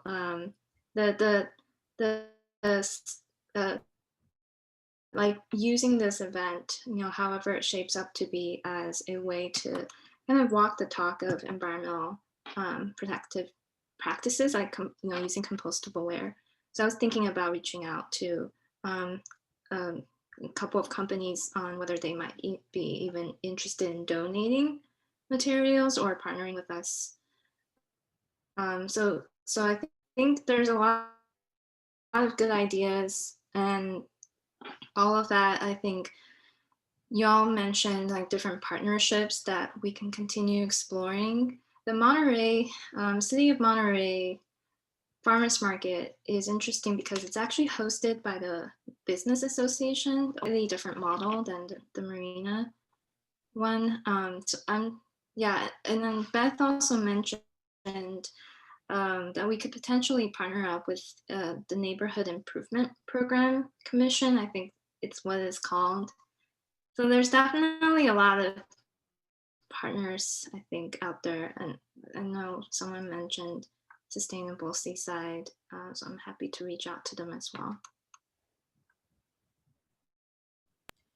Yeah, just to add, I really like the comment that you made, Beth, about having some sort of pamphlet that would be catered to college students or maybe like residents of Seaside that says, where's the best place you can get a sandwich or a brew or something like that. So I think that's something in conjunction with the event or separate to the event. So thank you for bringing that up too. I think that would be what this subcommittee can provide. Thank you both for your work on that.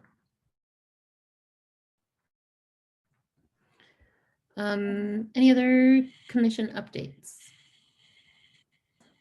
The Habitat Subcommittee I have continued to engage with the community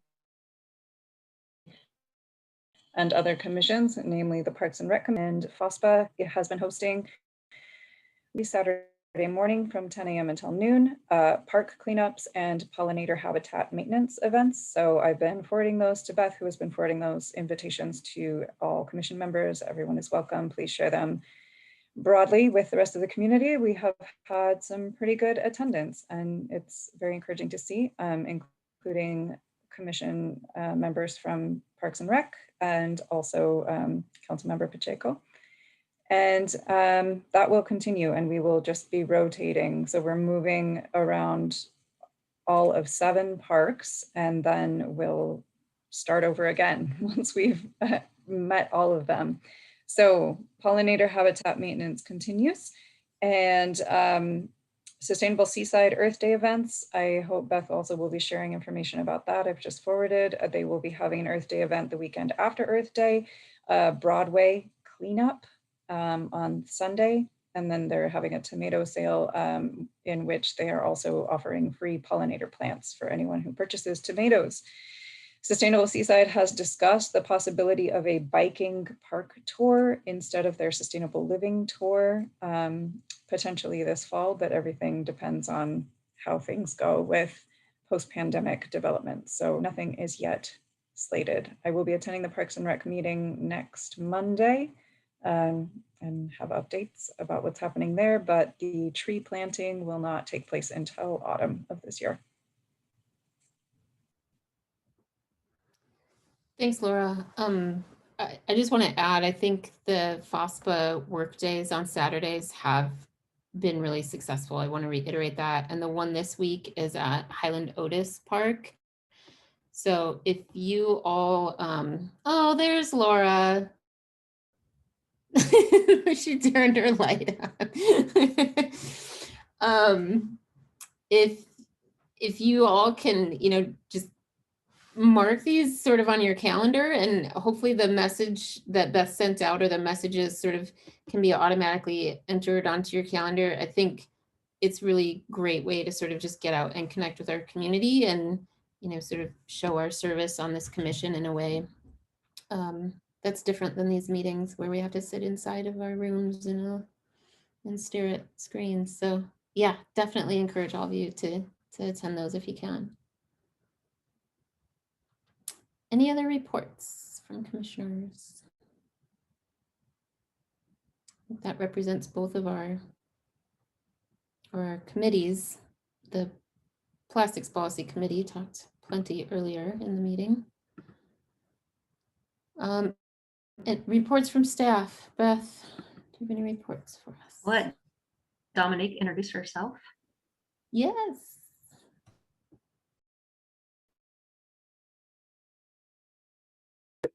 Sorry, I'm still muted. Hi, everyone. My name is Dominique Davis, and I am the new city clerk with City of Seaside.